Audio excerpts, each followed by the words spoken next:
నువ్వు మంచి పనులు చేసుకో, మంచి ఫలితం వస్తుంది.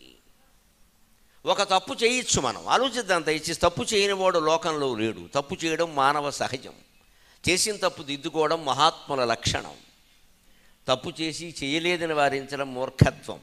తాను చేసిన తప్పుని ఎదుటివాడి మీద రుద్దేయడం రాజకీయం అంటారు దాన్ని. ఇవన్నీ మనకు తెలుసు. మనం ఆ 3, 4 దశల్లోకి వెళ్ళకూడదు. మనం చేసిన తప్పుని మనం చేసామని ఒప్పుకోకపోగా వాడే చేశాడన్న. అంతకంటే కొంచెం ముందుది ఏంటంటే చేసిన తప్పు ఒప్పుకోక మూర్ఖంగా వారించడం. ఇది ఎంత వారించినా ఏదో ఒక రోజు బయటపడుతుంది, తప్పదు. అది రెండిట్లోకి మనం వెళ్ళకూడదు. కానీ తప్పు చేయకుండా ఉండలేం. తప్పు చేయడం మానవ సహజం. ఇంగ్లీష్ వాళ్ళు కూడా చెప్పారు, టు ఎర్ర్ ఈజ్ హ్యూమన్. ఆ రెండోది ఉంది, అది చాలా గొప్పది. చేసిన తప్పు తెలుసుకుని దిద్దుకోవడం మహాత్ముల లక్షణం. అది మనం చేయలేమా? అది ఈ జన్మలోనే సాధ్యం కదా. అదే చెబుతున్నాడు ఇక్కడ. కలునిన్ సజ్జనుగాగా. ఒకడు కలుడు ఉంటాడు. కలుడు అంటే దుష్టుడు అని అర్థం. ఏవో చెడ్డ ఆలోచనలు ఉన్నాయి, కొన్ని చెడ్డ పనులు చేశాడు. కొంతకాలం క్లబ్బుడికి వెళ్ళాడు, పేకాడాడు, కొంచెం పుచ్చుకున్నాడు, ఏవో చేశాడు. ఏం మానేయకూడదా? పుచ్చుకున్నాం కదా, ఇంక అలాగే కొనసాగించాలి. అదేమన్నా వ్రతమా, దీక్ష? నాకు అర్థం కాదు. ఎప్పుడు ఏ దశలో మానేసినా మంచిదే కదా. అలా మానండి. ఇక ఓసారి అలవాటు అయిందంటే, ఏం అలవాటు అయితే ఏంటి? సత్యనారాయణ వ్రతం అదేమన్నా? ఈయనకి మానడం ఇష్టం లేదు. నువ్వు మానేదలుచుకుంటే మానేయిచ్చాయా?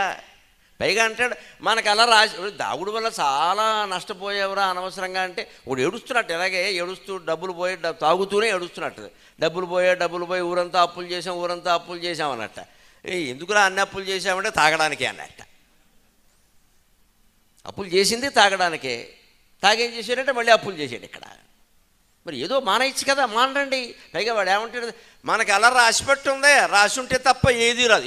ఏ పెన్నుతో రాశాడు, ఏ పుస్తకంలో రాశాడు? ఎవరినైనా ప్రపంచంలో చూపించమని 140 కోట్ల మంది జనాభాలో ఎవరైనా సరే, ఏ పండితుడైనా సరే, బ్రహ్మదేవుడు రాశాడు. ఎవరా బ్రహ్మదేవుడు? ఆయనకి ఎందుకు రాస్తాడమ్మా? మన కర్మలు రాయడం ఆయనకేం పని? ఇదో పిచ్చి నమ్మకం ఒకటి బాగా పెట్టుకున్నాం మనం ఏదో రాసేస్తే. ఏం రాయడు నుదుటి మీద కొన్ని గీతలు కనపడుతూ ఉంటాయి. అవి ఏమో బ్రహ్మరాత అని అన్నారు, మనకు అర్థం కాలేదు కాబట్టి అంతకంటే లేదు. ఇప్పుడు మీరు జాతకాలు చెప్పేవాళ్ళని టీవీలో చెబుతారు, గమనించారు. నుదుటి మీద గీతలను బట్టి, కంటి కింద చారాలను బట్టి, ముక్కు కింద చీమిడిని బట్టి చెప్పేస్తున్నారు జాతకాలు. నువ్వు ఇలా చీదితే నీకు ఇది అవుతుంది, అలా చీదితే అది అవుతుంది. వీడి ముందు చీత్తు కూర్చోవాలి మనం. ఎక్కడ మన కర్మకాలి వెధవలంతా తయారయ్యారు. ఎక్కడ కంటి కింద చారాలను బట్టి జాతకం చెప్పేస్తాట. కంటి కింద చారలు ఎవరికి ఉండవండి? కోతులకు చాలా ఉంటాయి. చెప్పానండి, వెధవని వెళ్ళి కోతులు డబ్బులు ఇవ్వు, మనమే ఇస్తాం. ఇక్కడ ప్రతిదాన్ని బట్టి జాతకాలు చెప్పేయడమే. అరచేతిలో రేఖలే పచ్చి అబద్ధం అండి. ఎలా చెప్పేస్తారో తెలియదు. ఖచ్చితంగా ఇలా ముడుచుకుని చూసుకోండి. మీరు ముడుచుకుని చూసుకోండి. ఎక్కడ చెయ్యి ముడతలు పడిందో అక్కడే గీతలు ఉంటాయి, ఇంకో చోట ఉండవు ఖచ్చితంగా. తల్లి కడుపులో అలా ఉన్నాం మనం, ఆ గీతలు అలా వచ్చాయి. దానికి లెక్క ఏమిటండి? అర్థం లేకుండా జనాన్ని పిచ్చివేధంలో చేయడం ఎక్కడ? దాని నుంచి బయటపడడానికే ఈ కర్మ సిద్ధాంతం ప్రవచనం. కర్మ సిద్ధాంతంలో కర్మ అంటే ఈ జన్మ కర్మ, పూర్వజన్మ కర్మ కాదు. అది మనలో చెడ్డ లక్షణాలే ఉండొచ్చు, మనం మంచివాడిగా మారదలుచుకుంటే మారచ్చు. ఎప్పుడు ఒకలాగే ఉంటారండి? అనుభవాలు లేవా?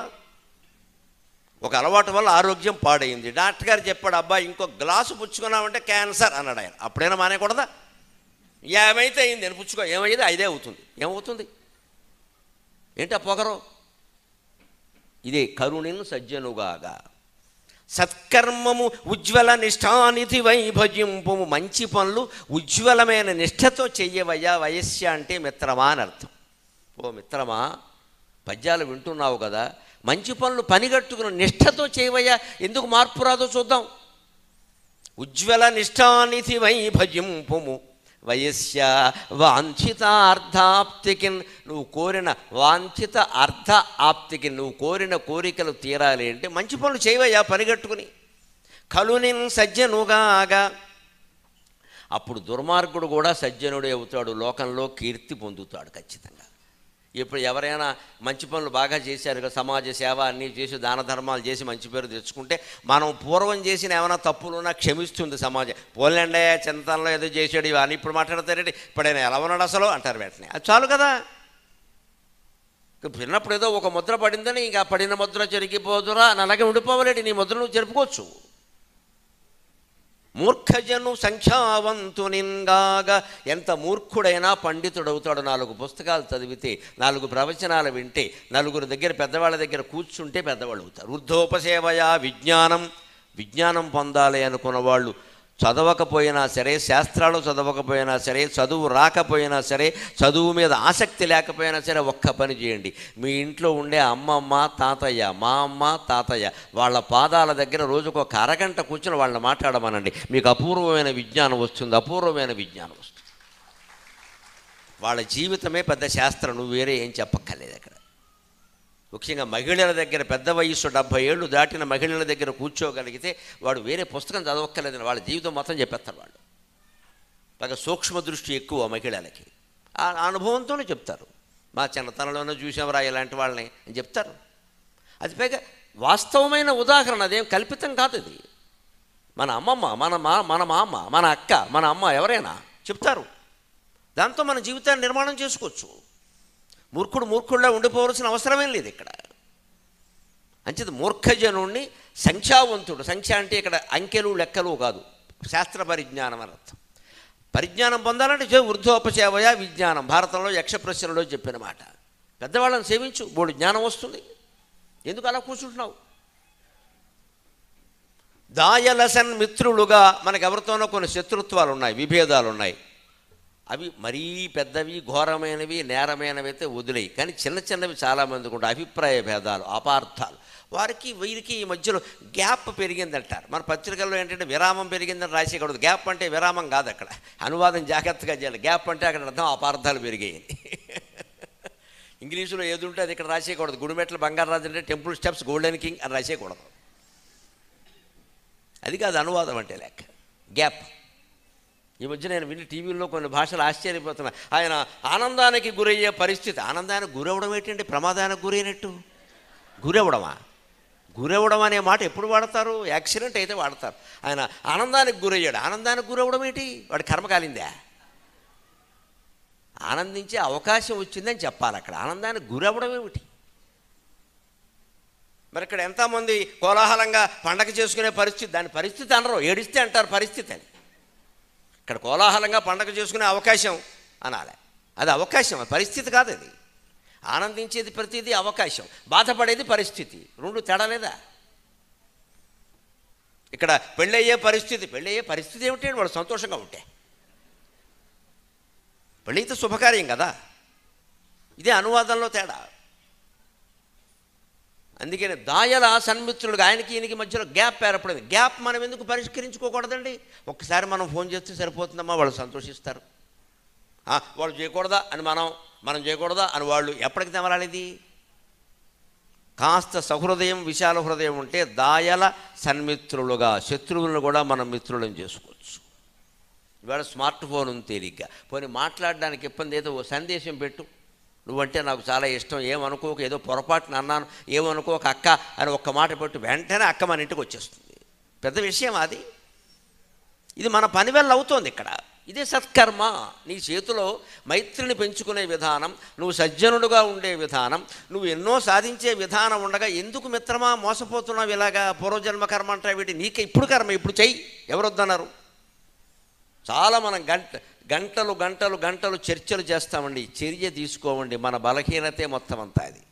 We always discuss but don't take any action. ఒక్క చర్య తీసుకో. మనం 3-5 గంటలు కూర్చొని మాట్లాడుకుంటారు రాజకీయాల గురించి. తర్వాత మనం మాట్లాడుకుంటే అవి మారతాయి. మరి ఎందుకు మాట్లాడావు? పని లేక 3 గంటలు వేస్ట్.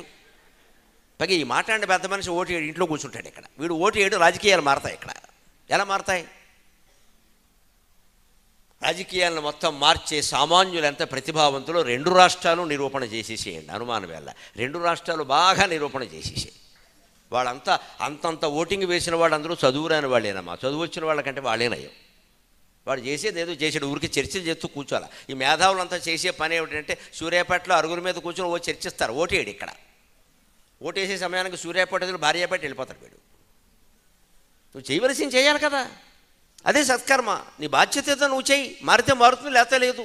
నా ఒక్కడు ఓటు వల్ల మారుతున్నా. ముందు వెయ్యవయ్యా బాబు. ఇప్పుడు వేలికి ఇంకేసుకుని ఓటు వేయడానికి ఇంత డిస్కషన్ దేనికి? ఇక్కడ ఈ మాత్రం చేస్తే చాలండి, మనకేం అక్కర్ల వేరే. శత్రువులు మిత్రులు అవుతారు. వాళ్ళు మనం మైత్రి పెంచుకోవచ్చు. అలాగా దాయల సన్మిత్రులుగా అగోచరము ప్రత్యక్షంబుగా. నిజంగా మనం ఈ కర్మ మనకు కనిపించందు కూడా కనిపిస్తుంది. భగవద్ దర్శనం మన ఎవరికీ కాల, నాతో సహా మీతో సహా ఎవరికీ కాల, కానీ అవుతుంది. రామకృష్ణ పరమహంస ఏం చెప్పాడు అంటే, ఎవని మనస్సు నిరంతరం భగవన్నామస్మరణలో రమిస్తుందో అతనికి ఈశ్వర సాక్షాత్కారం జరుగుతుంది, అన్ని సందేహాలు తీరిపోతాయి, ఇంకా ఏ సాధన అవసరం లేదు, దానికి తగిన సాధన చెయ్యాలి. మనం ఇంట్లో ఉండే కృష్ణుడు బొమ్మ మన కళ్ళ ఎదురుగా శ్రీకృష్ణుడిగా మారుతుందమ్మా, సందేహమే లేదు. పరిపూర్ణ విశ్వాసంతో నా తల్లి మీద, నా తండ్రి మీద నాకెంత విశ్వాసం ఉందో అంత విశ్వాసంతో భగవంతుడి మీద చెబుతున్నాం. మన విగ్రహాలు మనుషులు అవుతాయి, మనం ప్రయత్నం చేయాలి. మనం ఈ విగ్రహాన్ని ఇక్కడ మట్టి కొట్టుకుపోతుంటే దానికి దండ బారేసి, ద్వారకలో బేటి ద్వారక ఉంది, అక్కడికి వెళ్ళా. దేనికి నీకు బేటి ద్వారక పని లేక ఇక్కడ, నీ ఇంట్లో ఉన్న కృష్ణుడిని వదిలేసి ఇక్కడ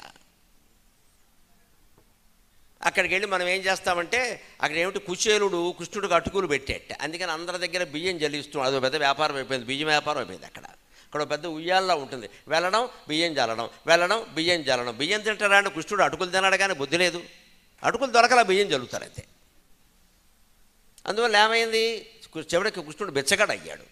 మనకు కలిసి వచ్చింది వెళ్ళేది. పైగా ఈ బియ్యం జల్లడానికి 300 టికెట్, ఊరికే జల్లకూడదు అక్కడ. ఈ పిచ్చిలో మనం తిరిగేసి నేను బేటు ద్వారాకి వెళ్ళా, బియ్యం చెల్లా అని అదొక కబుర్లు చెబుతావు. కానీ ఇక్కడ ఇంట్లో ఉన్న కృష్ణ పరమాత్మ దగ్గర కూర్చొని 5 నిమిషాలు మాట్లాడావా, 5 నిమిషాలు మాట్లాడకుండా ఆయన్ని చూసావా, అది అగోచరము ప్రత్యక్షంబుగా. నీకు కనిపించని భగవంతుడు కూడా నీ ఇంట్లో విగ్రహం మానవ రూపంగా మారి నిన్ను అనుగ్రహించాలి అంటే సత్కర్మము, పట్టు వదలని తీవ్రత. నా తల్లి కనిపించింది, నా తండ్రి కనిపిస్తున్నాడు, నా భార్య కనపడింది, నా భర్త కనపడుతున్నాడు, దేవుడు ఎందుకు కనపడు, నాకు అంత తీవ్ర ప్రయత్నం చేయాలమా. ఒక ప్రహ్లాదుడిలాగా చెయ్యాలి, ఒక ధ్రువుడిలాగా చెయ్యాలి, అప్పుడు ఖచ్చితంగా జరుగుతుంది దర్శనం.